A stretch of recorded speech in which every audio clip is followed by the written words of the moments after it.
Hello, my name is Mitch and I draw Blood Force, and today we're taking a look at Deathmate Yellow. But first we're going to ask ourselves the age-old question, what is Blood Force? Are you Blood Force? Am I? This is Blood Force. Blood Force is a celebration / send-up of 90s extreme comics. It's itself a comic book, it's drawn by me, and also written by me. It's all me. I'm to blame for this. So you may be asking yourself, how do I go about reading Blood Force? And the answer is, you open up the description to this video. In there you'll find a link to my Patreon. Subscribe there. That will give you access to all of the Blood Force pages. It'll also give you access to all the process stuff. I usually include stuff like just pencils lying out there. You'll get all the videos. You'll also get some pre-Blood Force stuff. All this just for $3 American. It's an absolute steal. And of course, the more subscribers we get, the closer we get to the goal of publishing Blood Force. But that's a ways off. First thing we got to do, baby steps, is we need subscribers first. So subscribe today, read some Blood Force comics, help get Blood Force out on those shelves. And this certainly sounded like I had a third thing to say, but I don't. All right, so we are moving on to Deathmate Yellow, as I said. This is one of the issues I did not have. Maybe partially because of the price, kind of made you prioritize what your purchases were. $6.25 Canadian. That's a little rich to just go buying Valiant products willy-nilly. So yeah, at the time I probably would have bought the prologue, which we went over in our last episode, and probably Deathmate Black, because that's the one with my guys, and then the epilogue. And that would have been about it, I think. I didn't buy Deathmate Red, partially because I wasn't a Rob fan, and partially because I had no idea when that book was coming out. Nobody did. Rob didn't know when that was coming out. So, the Valiant books didn't quite make the cut. I was interested in art, and Valiant was not, basically. So who do we have on the cover here? Well, it's drawn by Mike Leake, who is I believe, a Valiant regular, and inked by Art T-Bear, by the looks of it. So look at you getting all fancy. And we've got the Hard Cats, which is all one acronym. Every single letter is acronym. We've got Ninjak, who sounds like a Lego character. We've got Shadowman and Grifter. We've got Armstrong of Archer and Armstrong with his brother Ivar. And these are also Hard Cats, but the hardcore part of Hard Cats. And Master Dark, who I believe is a Shadowman villain. I keep trying to find some stuff on Master Dark to find out what the hell the deal with him is, but I can't find a whole lot. Alright, so, get a nice little recap here, just going over the stuff we said in the prologue, where Solar, let's see, in a world that had long since become a terrible place, Solar reluctantly granted the wish of his lifelong companion, Gale, to dissipate the life-giving energy that had kept her alive and young for so long. So yeah, Solar let his girlfriend die, got super griefy, and split into two, and rolled up sleeves leather jacket, Solar, went and fell in love with Void, because, he's the 90s Solar. That's what you do. And so, yeah, then they are going to destroy all of time somehow. Not really explained in any way. And then Jeff the Geomancer and Prophet resolve to gather the heroes of this amalgamated universe together to fight the battle to save all time. Who are they fighting? That's a good question. I guess I have to try and stop Solar and Void from smooching. That's the whole point, I believe. So we're going to start off here with a kind of Archer and Armstrong. This is Armstrong and his brother Ivar, and these are immortal beings. They're basically from the Eternal Warrior comic and that lore. Those guys are like 3000 BC barbarians who are just immortal and slightly superhuman and impervious to damage, as far as I can tell. And they just kind of keep staying alive. The Eternal Warrior, Gilad, just stays fighting people, because that's what he likes to do, while Armstrong here doesn't quite swear off fighting, but he does. It's not going to be his life. He's about getting drunk and carousing and having a good time. And Ivar is their brother, who is a time walker, I believe. So he can, he can time travel. And they're stuck in the future of 3000 AD in Northam, which is, I think, 1,000 years short of Magnus and Rye. So maybe they'll be in Deathmate Blue. I'm not for sure. This is my first time reading the Valiant ones. Anyway, so North America in the year 3000 is a violent dystopia where everyone shoots at each other. And Bernard Chang is the best we can do for artwork. It's a horrible place to live. I got nothing against Bernard Chang, and his stuff looks fine. But this really is the best the Valiant can offer, and it's like, yeah, it's okay. It's that Valiant house style essentially, and it will get worse from here. So they're going to. They don't really have a reason to get moving for this first little bit. It's just more to get you associated with the world that we're going to abandon very, very quickly. This is a bit of a problem that this issue has, actually, in that not a lot gets done in this issue. A lot of it is just kind of establishing the world. It is still decently written in that, we get a nice kind of view of what the world looks like, and some stuff seems to be starting to be set in motion at various points. It just never gets anywhere.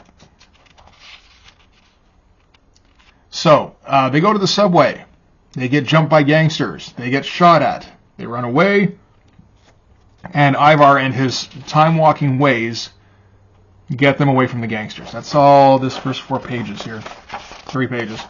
4 pages, yeah. And they meet up with a geomancer, different one, not Jeff. This would be the geomancer of 3000 AD, I suppose. And she tells them that the future is going to eat the past, and that they have to go into the past and look for the serpent's egg. And that will somehow fix everything, potentially. And this is the big money shot, maybe of this issue, actually. We'll have to look and see if there's anything better, but yeah, this is like the paradox coming down, where the future is eating the past, and all of time is unraveling. So they need to find a time gate so they can travel back in time to 56 BC Rome, which is somewhere they've been a couple of times. From what I understand, I guess they go there every once in a while as time travelers, but they also would have lived through that as well. And who's there but Lord Emp? And he's a Roman senator. And that's it. Yeah. That's really all that happened. Was they kind of, we see what Armstrong and Ivar are like in the dystopian Valiant/Image universe. And then they travel back in time to meet Lord Emp, who they know. And that's it. That's kind of the first 10 pages. It's fine. I mean, if you pick this up, I don't think you're feeling super cheated or anything. It's just nothing epic has happened yet, I guess, except for that one page. And this is Archer and Armstrong. So that's Aram, the eternal sort of back in Alien guy. And this is Archer here, who is a harbinger, which I believe in the Valiant world means just basically somebody with superpowers. So one of the people who was created by Solar to inhabit the world, essentially. If I'm interpreting it right, I could be getting it very wrong. So then we're switching to Hard Cats. This is Ninjak / Wildcats. And we're going to start seeing just, yeah. You kind of need to have that flash for characters like Zealot to not just look absolutely ridiculous. You need that Gimli flash or to try and approximate it. And they're not going to try. So Zealot just looks silly and kind of slutty. So Zealot is being assigned to assassinate Mr. Harada, who is the head of the Harbinger Corporation, and they're the ones who find all the superpowered beings and try to, get them essentially to either work for them or use their powers in some way.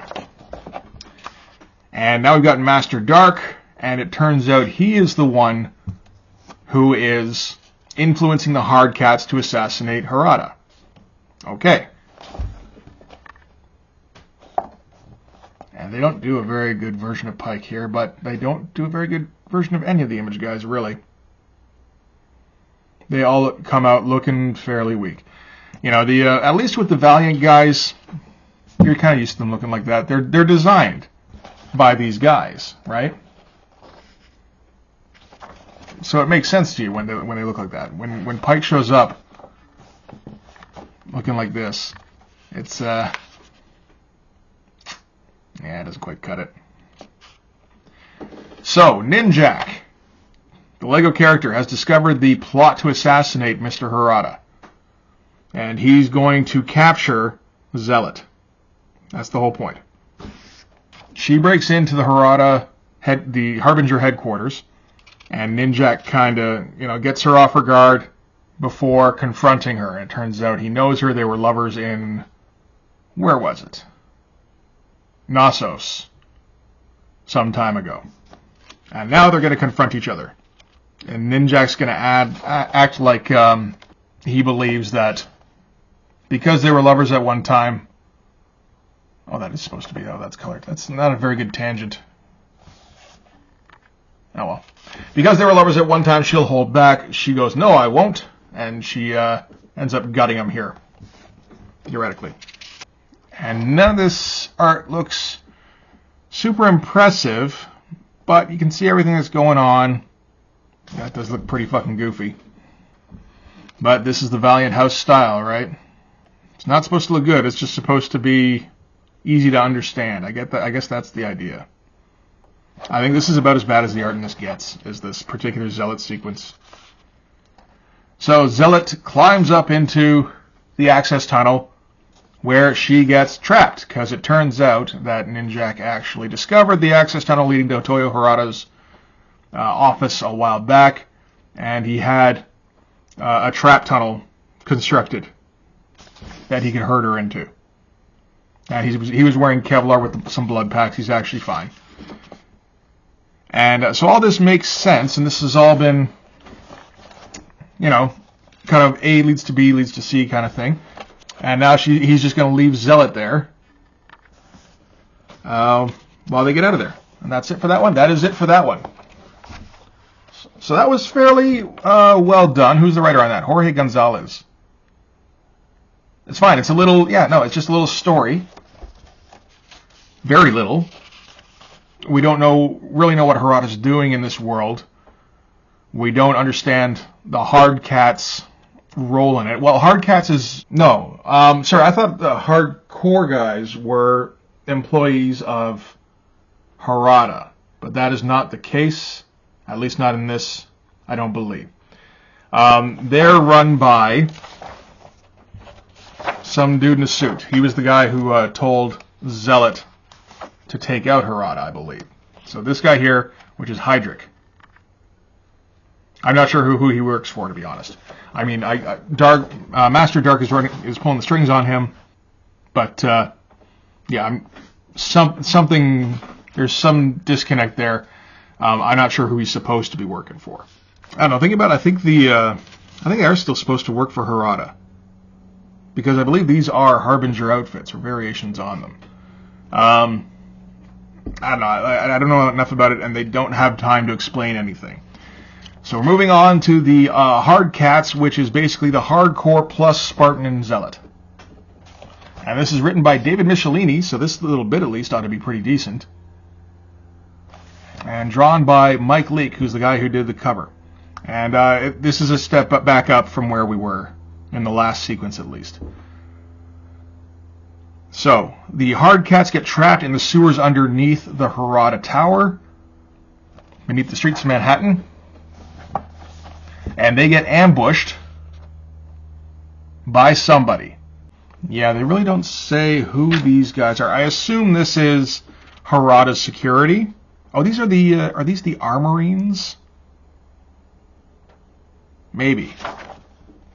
The armor design does look a little familiar. But anyway, so they get ambushed by these armored guys, and so the deal with the hardcore, or the hard cats, or whatever the fuck, is that they get access to the Harbinger powers. So all of the superpowered dudes that I guess Harada either captures or employs or whatever, and kind of plug into their system, they kind of sequence their powers, and they can funnel them into the hardcore members, but only one power at a time. But they can like switch it up like it's a tactic, essentially, or a weapon. So here we find out, we get Master Dark visiting this Hydric guy and making sure that either Harada dies or the hardcore do. I don't know that this was necessarily required, but I don't know, because a lot of this gets rushed, like very rushed. It feels like they could have used that page to flesh something else out. So this guy here, like this for instance, this Flatline guy is sent to go and track Zealot's brain implant. So he's going to go up to that little room that she was captured in. And this is the bit where it gets kind of neat, where everybody choose your Harbinger powers carefully. We can only use one at a time. So they got to point out how Harbinger powers work for us non-Valiant readers, which I appreciate. So first requests Sunburst, which essentially melts the Armorine guy, which makes me wonder why he didn't use it on all the other ones. But okay. This guy takes flight and immediately gets captured by this dude, who crushes him. And then he switches to detonation so that he can at least explode the one who captured him. And then we get Flatline with Zealot. And Flatline got killed trying to get her out. And this is the kind of thing I'm talking about. That would have been a good 3 pages, maybe? That would have been interesting. I would have liked to have seen that.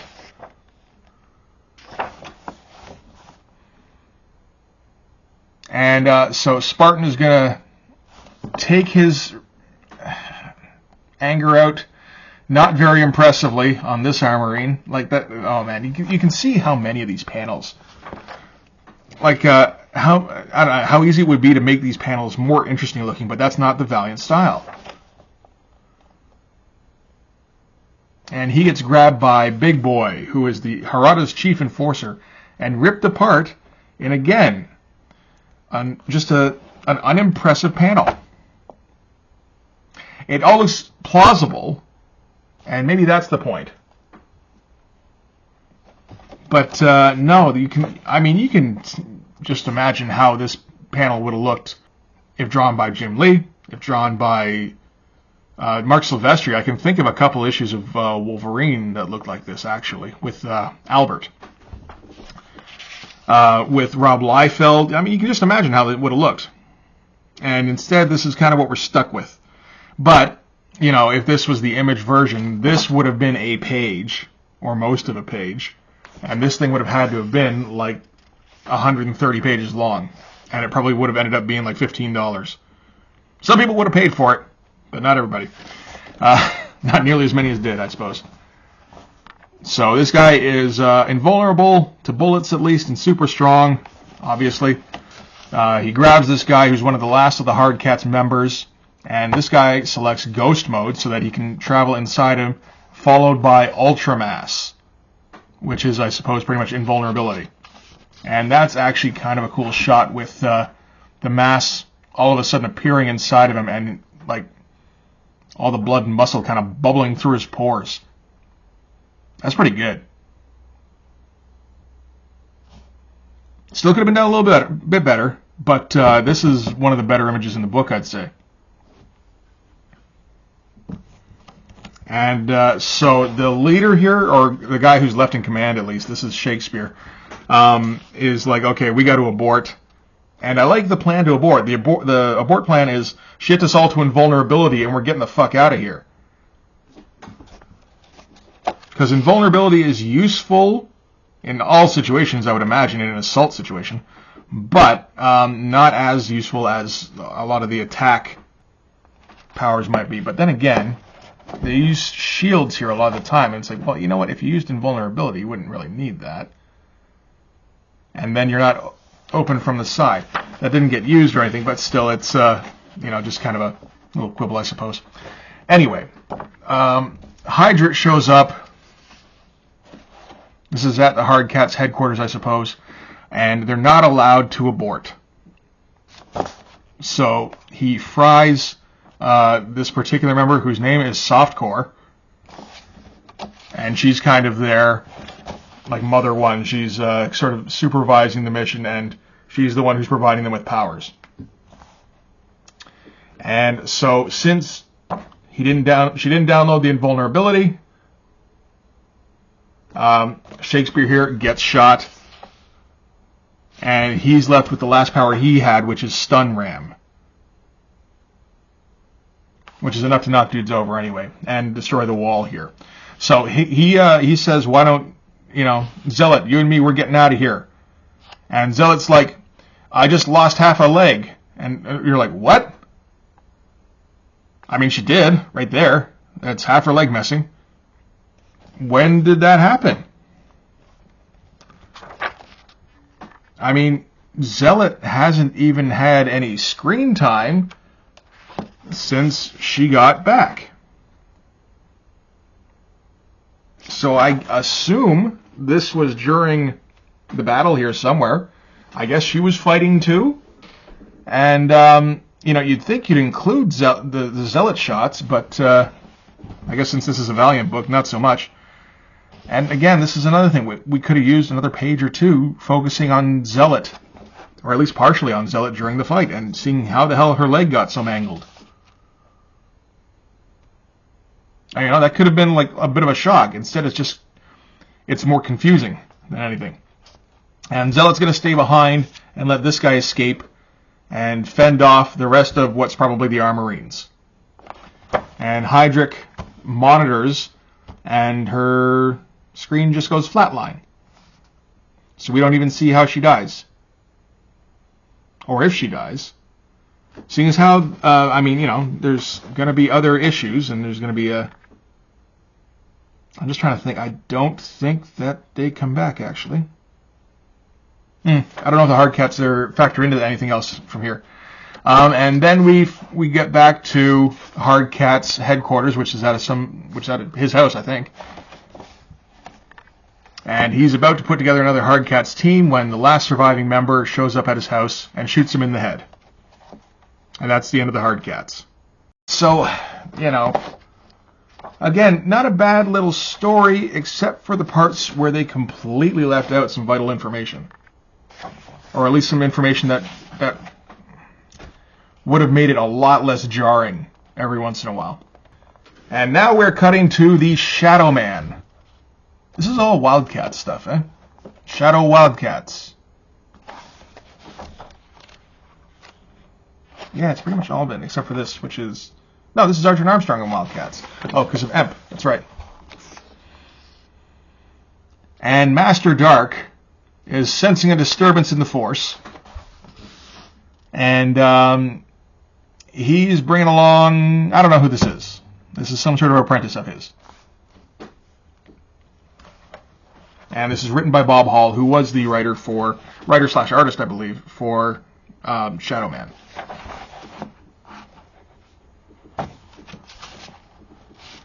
So they're going to, essentially, the tree of, what is this? The Grand Old Cypress. This is, Shadow Man seems to be set in Louisiana, which, so that accounts for all the voodoo stuff. And Shadow Man cuts into the tree to find out what is going on. So I guess what he discovers is the stuff with Solar and Void. Meanwhile, Shadow Man is crazy, apparently. It says here, you don't like dudes in masks. That usually means they're as crazy as me. And Grifter is up on a roof confronting Archer. And, he's trying to convince him to come with him. Archer's like, no, I don't. No. I don't need you. I'm a killing machine, and I can handle things on my own. Thanks, though. And that's Archer's deal as a harbinger. Is he has flawless aim and just a natural facility for physicality. So like he's one of those like uber athlete kind of guys. Only veered a bit more towards martial arts combat kind of thing. So he's like an ultimate combatant type. And then Shadow Man shows up, and Archer would be enough to take him out, except Shadow Man has some additional power from his voodoo powers. And apparently it's a bit of a junky kind of thing with Shadow Man and his powers. And we're not going to forget to put Shadow Man's new ponytail in there. And just Shadow Man beats him because he's the meanest. I mean, that works sometimes. And this is okay looking. The action's all right. Grifter looks like a goof, naturally. And Shadow Man's about to kill Archer. Grifter says, no, wait, I kind of need him. And he's like, tough shit! And he's about to throw him off the roof here. Like, no, you won! Good job! You're stronger than he is. You don't need to kill that guy at all. So he has to convince him that he this is as good as it's going to get, is almost killing Archer. And he's like, all right, fine, here's his gun. And then Master Dark summons Eclipse, which I believe is like a negative solar character. And so we end with, we are about to enter a world which you may find even more dangerous than me. It should be exhilarating. So we don't know why he summoned Eclipse.